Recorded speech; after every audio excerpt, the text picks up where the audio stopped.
Halo anak-anak hebat, bertemu kembali dengan Putian dalam pembelajaran online. Sebelum kita memulai pembelajaran hari ini, alangkah baiknya kita berdoa terlebih dahulu. Mari kita berdoa. Berdoa mulai. Berdoa selesai. Hari ini kita akan belajar tema 1 diriku, subtema 3 aku merawat tubuhku. Apakah anak-anak sudah siap? Jika sudah siap, mari dengarkan dan perhatikan penjelasan materi berikut.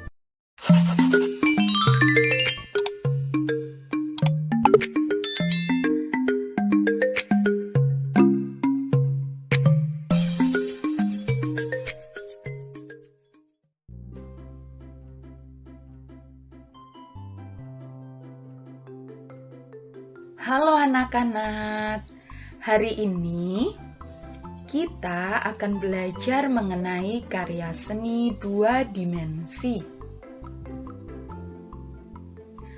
Karya seni 2 dimensi adalah karya seni yang memiliki 2 unsur, yaitu panjang dan lebar. Seperti namanya, yaitu 2 dimensi. Jadi memiliki 2 unsur juga, panjang dan lebar. Karya seni 2 dimensi dapat dilihat dari 2 sisi, yaitu dari sisi depan dan sisi belakang. Karya seni 2 dimensi memiliki titik, garis. Garis ini bisa berupa garis putus-putus, garis lurus panjang, garis tebal, garis tipis, garis lengkung, ataupun garis zigzag. Serta karya 2 dimensi memiliki bidang. Bidang yang ada dalam karya seni 2 dimensi bisa berupa persegi, persegi panjang, lingkaran, segi 5, belah ketupat, segitiga, setengah lingkaran, ataupun bidang yang berbentuk bintang. Kemudian tidak lupa karya seni 2 dimensi juga memiliki warna.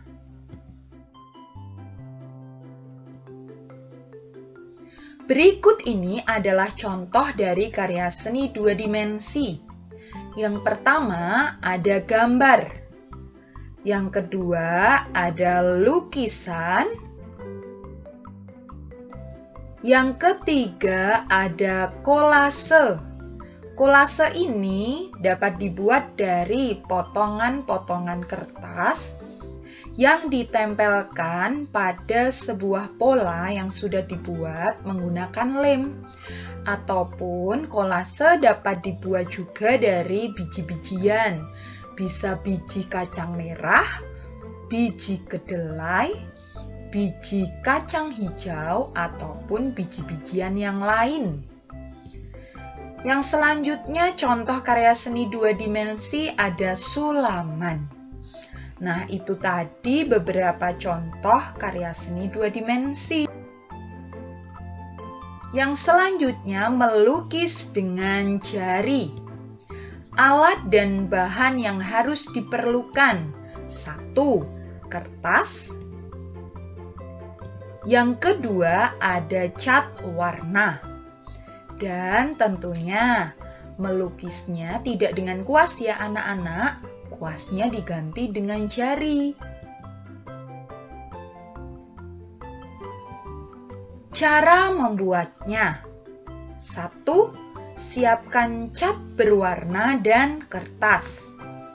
Yang kedua, pilih warna yang kamu suka. Yang ketiga, gambarlah dengan jari sebagai kuasnya. Nah, ini adalah contoh melukis dengan jari. Jadi, jari-jarimu dan telapak tanganmu bisa dicelupkan pada cat warna, lalu lukislah pada selembar kertas. Atau juga bisa menggunakan jari ataupun telapak kaki.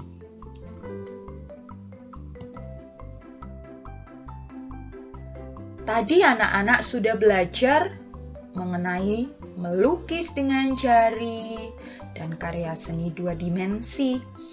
Nah, menulis itu juga harus diperhatikan ya dalam posisi duduknya. Posisi duduk yang benar pada saat menulis ditunjukkan pada gambar sebelah kanan yang ada tanda centangnya, yaitu duduk dengan posisi tegak, jarak mata dengan buku kurang lebih 30 cm. Posisi duduk yang salah pada gambar sebelah kiri yang ada tanda silangnya, di mana anak ini posisi duduknya membungkuk, sehingga tulang belakang kalau posisi duduk saat menulis selalu membungkuk, kelak akan juga membungkuk ya. Dan mata dengan buku janganlah dekat, karena nanti bisa menyebabkan sakit mata. Lalu, bagaimana meletakkan buku dengan tepat? Ya, tentunya seperti gambar sebelah kanan. Buku taruh di atas meja, duduk dengan tegak. Saat membaca buku pun tidak diperbolehkan saat anak-anak tiduran, sikap dengan tiduran itu tidak diperbolehkan. Jadi kalau mau baca buku ya duduk dengan tegak, taruh di atas meja. Jangan seperti gambar sebelah kiri, ditaruh di atas pahamu. Nanti otomatis posisi dudukmu juga akan membungkuk.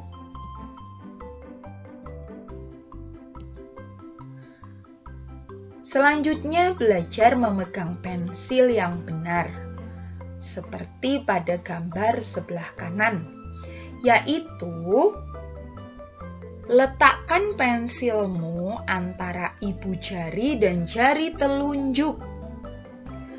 Dan jari tengah itu berada pada bagian bawah pensil ya anak-anak, bukan seperti gambar sebelah kiri. Semua jarimu memegang pensil seluruhnya. Jadi seperti digenggam pensilnya, itu memegang pensil yang salah.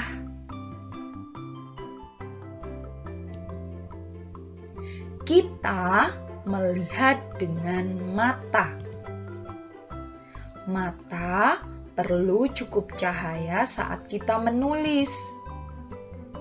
Mata harus dijaga agar tetap sehat. Amati gambar di samping. Nah, itu ada gambar Benny yang menulis di ruangan yang cukup cahaya. Benny akan menulis. Benny duduk dekat jendela supaya terang. Cahaya matahari yang masuk lewat jendela akan membantu Benny.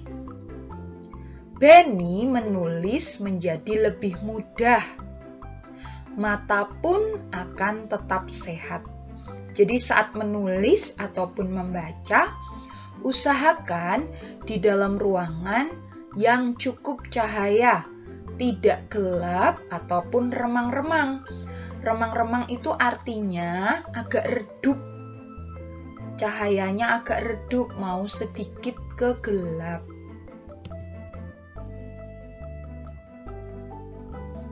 Ada banyak huruf yang terlihat.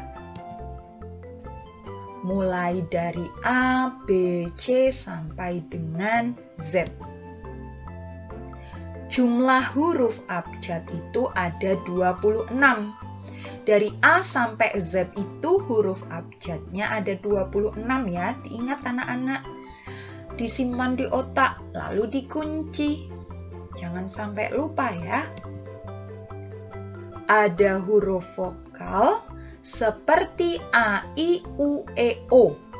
Jadi A, I, U, E, O. Kalau anak-anak ingat bimba A, I, U, E, O itu adalah huruf vokal.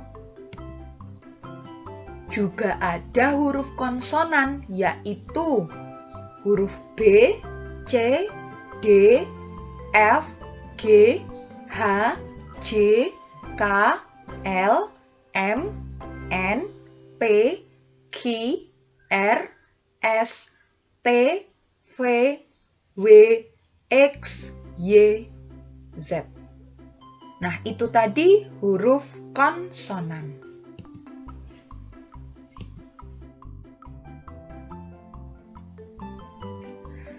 Lingkari huruf vokal pada kata di bawah ini. Nah, berikut ini ada gambar rambut. Rambut terdiri dari 6 huruf. Ada huruf R, A, M, B, U, dan T. Nah, di dalam 6 huruf ini ada huruf vokal dan huruf konsonan. Sekarang, anak-anak lingkari mana yang termasuk huruf vokal. Yang pertama ada huruf A. Yang selanjutnya ada huruf U. Jadi pada kata rambut ada 2 huruf vokal, yaitu A dan U. Huruf vokal yang ada pada kata di atas adalah A dan U. Yang selanjutnya anak-anak perhatikan, anak ini sedang apa ya kira-kira? Ya, benar, sedang mandi. Pada kata mandi ada 5 huruf, yaitu M, A, N, D, dan I. Pada kata mandi, kira-kira huruf vokal apa yang ada? Ya, benar. Huruf vokal yang pertama adalah A. Huruf vokal yang kedua adalah I. Huruf vokal yang ada pada kata di atas adalah A dan I. Tadi anak-anak sudah belajar melingkari huruf vokal. Nah, sekarang perintahnya Putian ubah menjadi lingkari huruf konsonan pada kata di bawah ini. Nah, gambar ini kira-kira namanya apa ya anak-anak? Iya, pinter. Namanya sampo. Pada kata sampo ada 5 huruf. Nah, anak-anak lingkari mana yang termasuk huruf konsonan? Ada huruf S, M, P. S, M, P. Ada 3 huruf konsonan. Huruf konsonan yang ada pada kata di atas adalah S, M, dan P.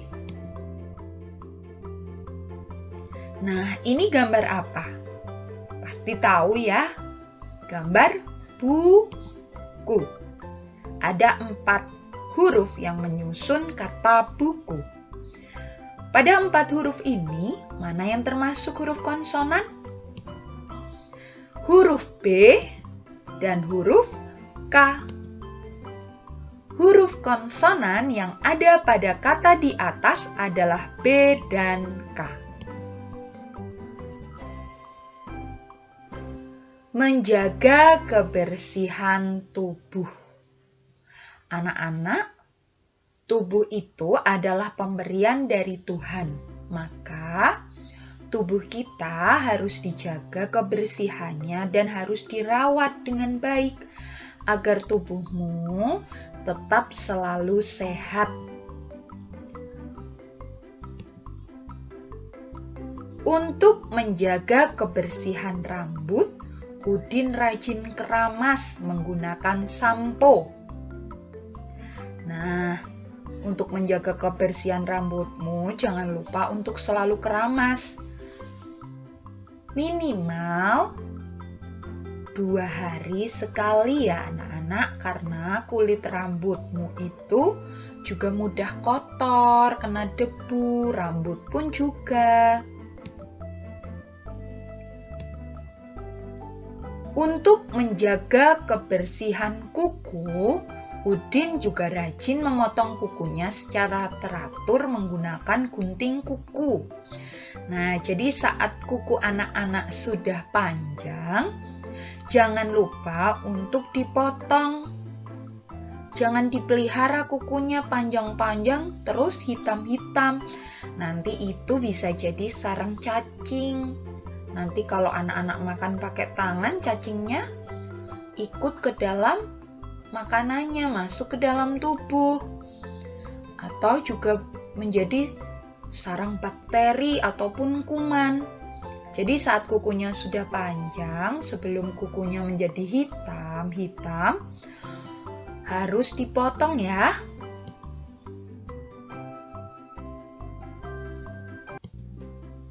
Edo mencuci kaki sepulang sekolah dan sebelum tidur dengan menggunakan sabun agar kaki tidak bau dan kotor. Nah, selama beraktivitas saat anak-anak ke sekolah, tentunya pakai sepatu, pakai kaos kaki.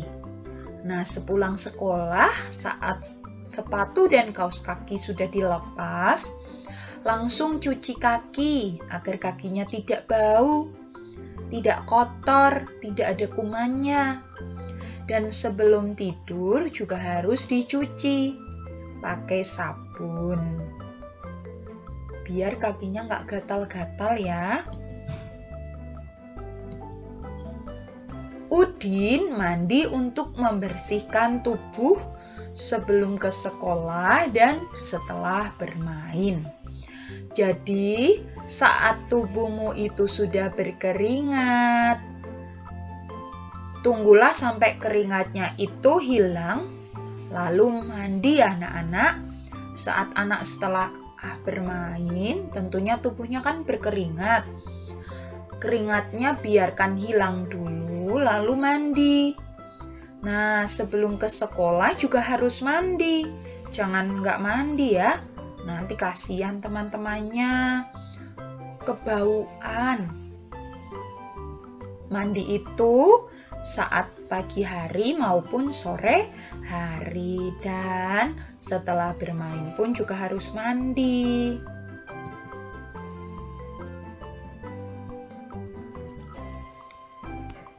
Yang selanjutnya, di sini ada gambar Lani. Untuk menjaga kebersihan gigi, Lani rajin menggosok gigi sesudah makan dan sebelum tidur malam, menggunakan sikat dan pasta gigi. Jadi sesudah makan, anak-anak harus gosok gigi agar sisa-sisa makanannya itu bersih dari mulut kita, dari gigi kita. Dan sebelum tidur ya, harus gosok gigi. Diingat ya, sebelum bubuk, cuci kaki, terus gosok gigi. Atau boleh juga cuci muka. Nah, jadi saat tidur tubuhnya sudah bersih, giginya juga sudah bersih. Biar sisa-sisa makanan saat anak-anak makan di malam hari itu tidak menumpuk di gigi. Giginya tidak berlubang. Dayu mencuci tangan sebelum makan menggunakan sabun agar terhindar dari kuman. Nah, sebelum makan jangan lupa juga mencuci tangan. Setelah bermain juga harus mencuci tangan. Apalagi di masa pandemi saat ini. Anak-anak harus rajin mencuci tangan agar virus-virus, kuman, bakteri yang ada pada tangan itu hilang. Cuci tangan harus menggunakan sabun ya anak-anak. Cara menyikat gigi yang benar. Nah, bagaimana ya cara menyikat gigi yang benar? Yang pertama, sikat gigi diberi pasta gigi. Yang kedua, gosoklah gigi dengan gerakan melingkar atau memutar. Bersihkan hingga gigi geraham yang paling dalam ya. Nah, jangan hanya gigi depan yang disikat, tapi gigi bagian dalam juga harus disikat. Yang ketiga, berkumurlah hingga bersih, hingga tidak ada busa dari pasta gigi yang ada di mulut kalian. Terus, bersihkan, sikat gigi hingga bersih juga. Lalu jangan lupa matikan keran airnya.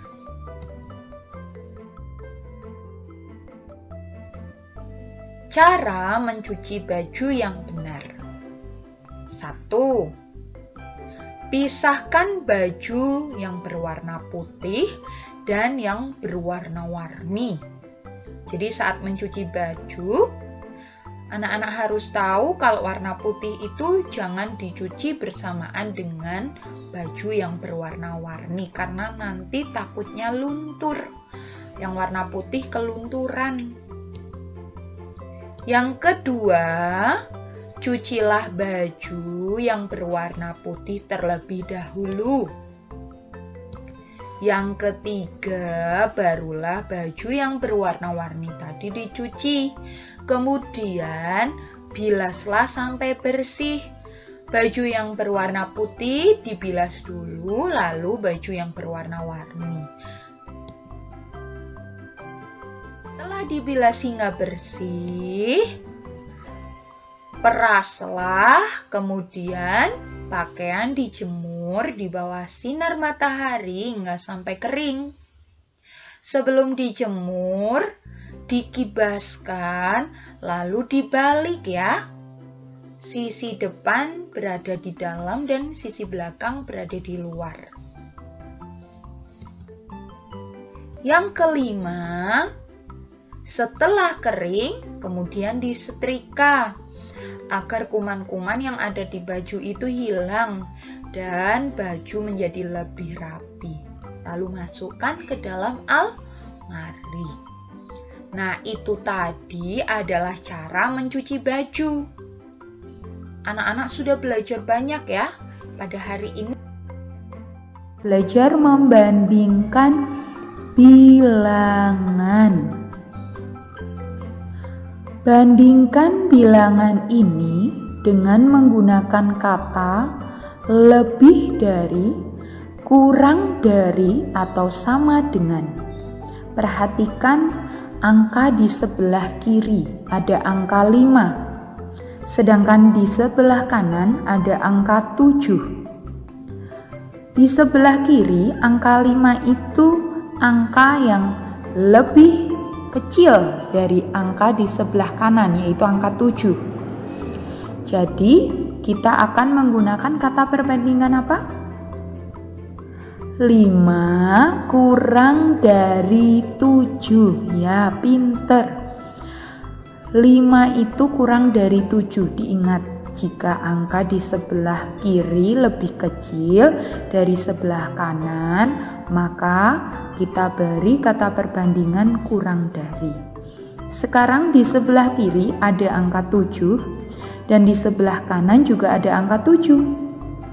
Jika kedua angkanya ini sama, maka kita harus menggunakan kata perbandingan sama dengan.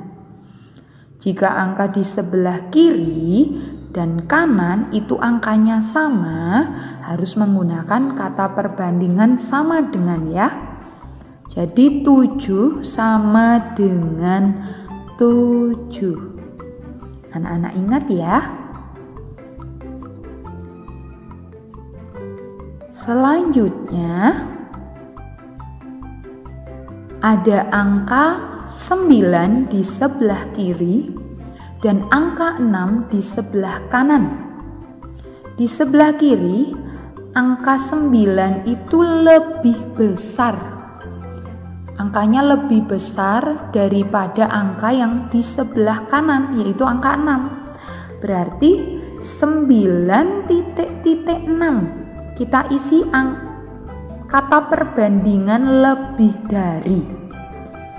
9 lebih dari 6. Jadi jika angka di sebelah kiri itu lebih besar daripada angka yang di sebelah kanan, maka anak-anak menggunakan kata perbandingan lebih dari. Anak-anak ingat ya. Sekarang kita akan membandingkan banyak benda. Di sebelah kiri ada gambar 3 sabun. Di sebelah kanan ada gambar 5 sabun. Anak-anak harus membandingkan dengan kalimat perbandingan lebih banyak, lebih sedikit, atau sama banyak dengan. Jika di sebelah kiri ada 3 sabun, berarti kita memberi perbandingan titik-titik 5 sabun. Kita beri perbandingan lebih sedikit. Jadi 3 sabun itu lebih sedikit dari 5 sabun. Selanjutnya, di sebelah kiri ada gambar 4 sampo. Di sebelah kanan ada gambar 1 sampo. Kita akan membandingkannya juga sama dengan kalimat lebih sedikit, lebih banyak, atau sama dengan banyak. 4 sampo titik-titik 1 sampo. Berarti 4 sampo itu lebih banyak dari 1 sampo. Jadi jika sebelah kiri itu jumlah bendanya lebih banyak dibandingkan jumlah benda di sebelah kanan, kita beri kalimat perbandingan lebih banyak. 4 sampo lebih banyak dari 1 sampo. Yang selanjutnya, di sebelah kiri ada gambar 3 sampo. Di sebelah kanan ada gambar juga 3 sampo. Kita isi dengan kalimat perbandingan lebih banyak, lebih sedikit, atau sama banyak. Jika kedua benda ini jumlahnya itu sama. Ya, kita harus mengisinya dengan kalimat perbandingan sama banyak dengan. Jadi, jika jumlah benda di sebelah kiri itu sama dengan jumlah benda di sebelah kanan, kita beri kalimat perbandingan dengan bunyi sama banyak.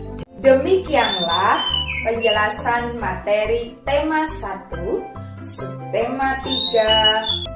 Apakah anak-anak sudah paham? Jika sudah paham, jangan lupa untuk mengerjakan tugas yang Butian berikan. Kerjakan dengan teliti, didampingi oleh orang tua. Selalu jaga kesehatan dan semangat belajar di rumah.